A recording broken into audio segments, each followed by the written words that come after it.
Good morning, students. How are you? शायद आप सब ठीक होंगे। भगवान आप सबको सही रखे। आज हम अपनी हिंदी व्याकरण में पहला पाठ पढ़ेंगे जिसका नाम है भाषा, लिपि और व्याकरण। भाषा आपने तीसरी कक्षा से पढ़ना शुरू कर दिया होगा। व्याकरण कि भाषा क्या होती है, लिपि क्या होती है, व्याकरण क्या होती है, तब से शायद आप पढ़ते आ रहे हैं, अच्छे से जानते होंगे। अब हम इसके बारे में थोड़ा विस्तार से पढ़ेंगे। देखिए, इस संसार में समस्त प्राणियों में मानव के पास एक अनोखी क्षमता होती है। वह एक ऐसा जीव है जो अपने मन में आए भावों एवं विचारों को दूसरों के सामने अभिव्यक्त कर सकता है, यानी कि दूसरों के सामने अपने मन के भाव को कह सकता है। इस अभिव्यक्ति का साधन होती है भाषा। भाषा की परिभाषा देखिए जो यहाँ पे दी हुई है, आप अपनी बुक में देख लेना। जिस साधन के द्वारा मनुष्य अपने भावों एवं विचारों को एक दूसरे से प्रकट करते हैं वह भाषा कहलाती है। वह क्या कहलाती है? भाषा कहलाती है। भाषा शब्द संस्कृत की भाष धातु से बना है जिसका अर्थ है बोलना। प्रारंभ में मानव द्वारा अभिव्यक्ति का एकमात्र साधन थी वाणी, जो भाषा के रूप में मुखरित होती है। फिर धीरे धीरे मानव ने लिखना भी सीखा। इस प्रकार भाषा के दो रूप बन गए। कौन कौन से दो रूप आपने पढ़े होंगे ना? लिखित भाषा और मौखिक भाषा। पहले तो मानव सिर्फ बोलता था, फिर धीरे धीरे उसने लिखना सीखा और भाषा के दो रूप बन गए, मौखिक भाषा और लिखित भाषा। मौखिक भाषा में मनुष्य अपने मुख से कुछ ध्वनि संकेतों का उच्चारण करता है। ये ध्वनि संकेत निश्चित होते हैं, इस कारण उन्हें सुनने वाला व्यक्ति उन्हें समझ सकता है। परंतु भाषा के इस रूप का प्रयोग आमने सामने स्थित लोगों के साथ ही किया जा सकता है। साथ ही मुख से कही गई भाषा स्थायी नहीं होती है। स्थायी क्यों नहीं होती?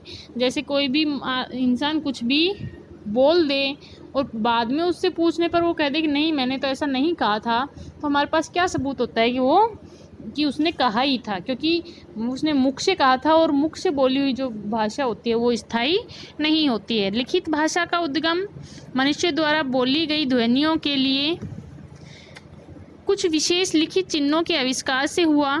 भाषा का यह रूप स्थायी होता है तथा इसकी सहायता से मनुष्य अपने विचारों को दूर दूर स्थित मनुष्यों तक पहुंचा सकता है। परंतु मौखिक भाषा की तुलना में इसका क्षेत्र सीमित होता है, क्योंकि निरक्षर व्यक्ति इसका प्रयोग नहीं कर पाते, यानी जो पढ़े लिखे नहीं होते हैं वो लिखित भाषा का प्रयोग नहीं कर पाते हैं। आगे देखिए, लिपि। लिपि क्या होती है?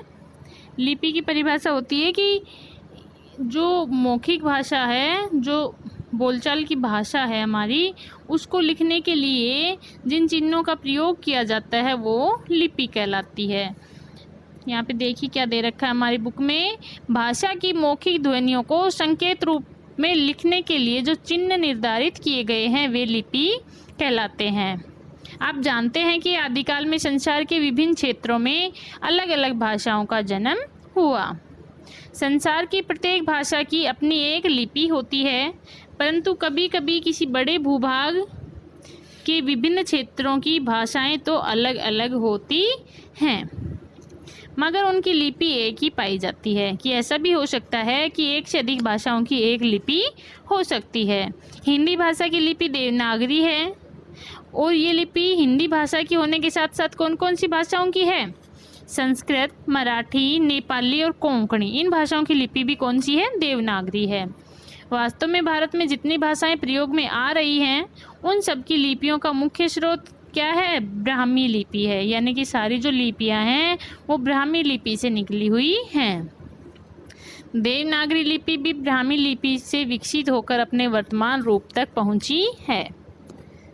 विभिन्न भाषाओं की लिपियों के नाम अलग अलग होते हैं, जैसे अंग्रेजी की रोमन हो गई, उर्दू की फारसी हो गई, रूसी की सिरिलक, चीनी की कांजी, जापानी की हिरांगा, ये सब इनकी लिपियां हैं।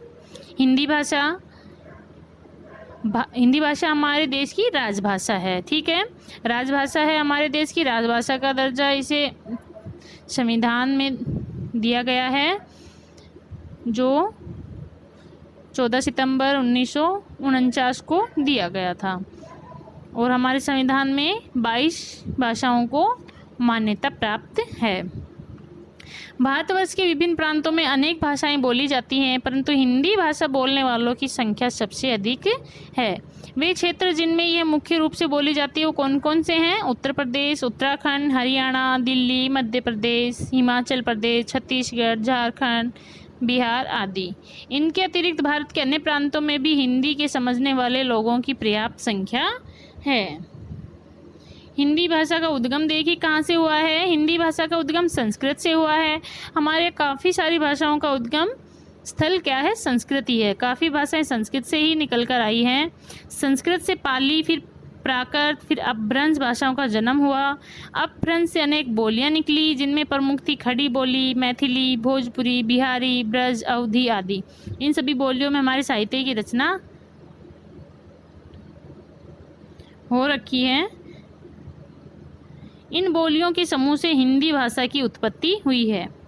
बोली किसी छोटे क्षेत्र में स्थानीय व्यवहार में प्रयोग होने वाली भाषा बोली कहलाती है।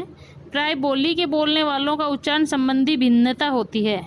उच्चारण संबंधी भिन्नता यानी कि किसी क्षेत्र में उसी चीज़ को अलग प्रकार से बोला जाता है और दूसरे क्षेत्र में अलग प्रकार से बोला जाता है। जैसे हमारे हरियाणा में बोलते हैं स्कूल, क्या बोलते हैं? स्कूल। और राजस्थान में बोलते हैं स्कूल। इसी प्रकार से वो लिखी एक ही चीज़ जाती है, लेकिन उसका उच्चारण अलग अलग प्रकार से होता है। यदि एक बोली के बोलने वालों का उच्चारण अलग अलग हो जाए तो उनसे भिन्न भिन्न बोलियों का जन्म होता है। उपभाषा अपने नाम के अनुसार बोली का प्रयोग मौखिक रूप से अधिक होता है। बोलियों में लिखित साहित्य नहीं मिलता। जब किसी सीमित क्षेत्र के लोगों की बोलचाल की बोली का क्षेत्र विस्तृत हो जाता है तो उसमें साहित्यिक रचनाएं होने लगती हैं। यानी कि बोलियों में जो बोली जो होती है उसमें साहित्य नहीं मिलता, लेकिन वो जो सीमित क्षेत्र के लोगों की जो बोलचाल की भाषा जो होती है उसका क्षेत्र अगर बढ़ जाए, विस्तृत हो जाए, तो उसमें साहित्यिक रचनाएं होने लगती हैं और वो विकसित होकर क्या बन जाती हैं? उपभाषा बन जाती हैं। क्या बन जाती हैं? उपभाषा बन जाती हैं। हिंदी के 5 मुख्य रूप माने जाते हैं। प्रत्येक रूप की कुछ बोलियां और उपभाषाएं हैं जिनको इस सारणी में दिया हुआ है। जैसे हिंदी का पहाड़ी हिंदी रूप हो गया, वहाँ की जो बोली और उपभाषा है गढ़वाली, कुमाऊनी, कुल्लूई, ये कहाँ कहाँ बोली जाती है? टिहरी, गढ़वाल, अल्मोड़ा, नैनीताल, कुल्लू की साइड में बोली जाती है। पहाड़ी हिंदी, पहाड़ी नाम से पता चल रहा है कि ये सब पहाड़ी इलाके में बोली जाती हैं। पश्चिमी हिंदी जो पश्चिम साइड में बोली जाती है, जहाँ की है खड़ी बोली, ब्रज भाषा, बुंदेली, जो दिल्ली, मेरठ, आगरा, छतरपुर आदि उधर की साइड में बोली जाती हैं। पूर्वी हिंदी जो है वो उसमें अवधी, बघेली, छत्तीसगढ़ी हैं, जो लखनऊ, रीवा, रायपुर, मध्य प्रदेश साइड में बोली जाती हैं।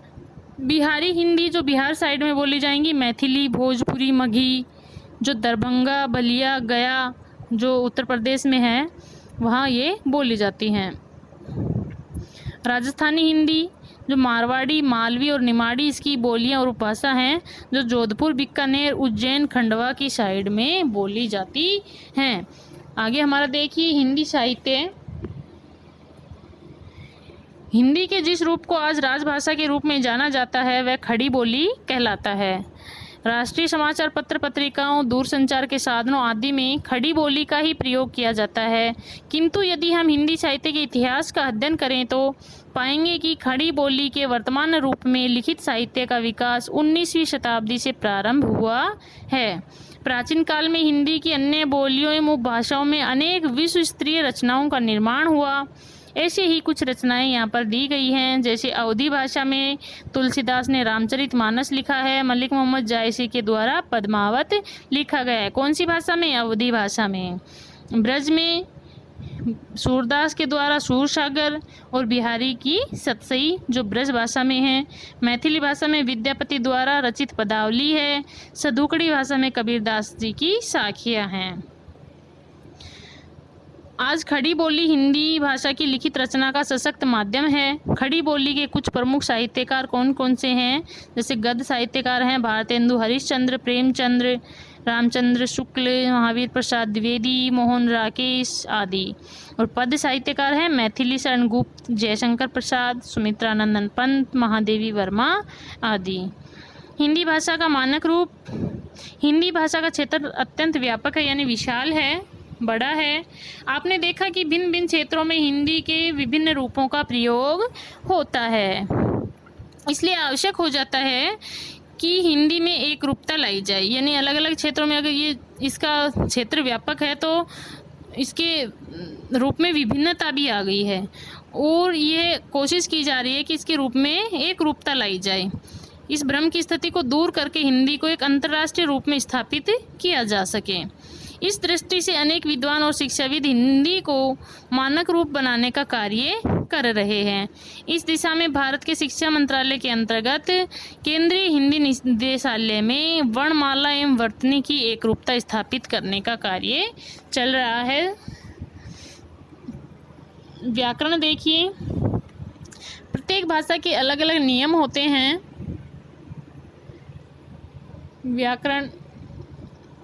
व्याकरण क्या होता है?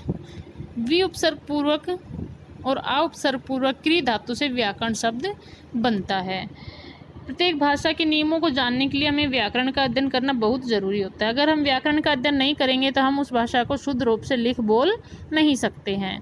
ठीक है, तो व्याकरण की परिभाषा क्या होएगी कि जिस शास्त्र में किसी भाषा के शुद्ध रूप और उससे संबंधित नियमों का निरूपण होता है उसे व्याकरण कहते हैं। व्याकरण शब्द की उत्पत्ति दो शब्दों से होती है, वि तथा आकरण। वि का अर्थ होता है विकार या बुराई, और आकरण का अर्थ होता है निकालना, यानी कि बुराई को निकालना, यानी अशुद्धियाँ निकालना।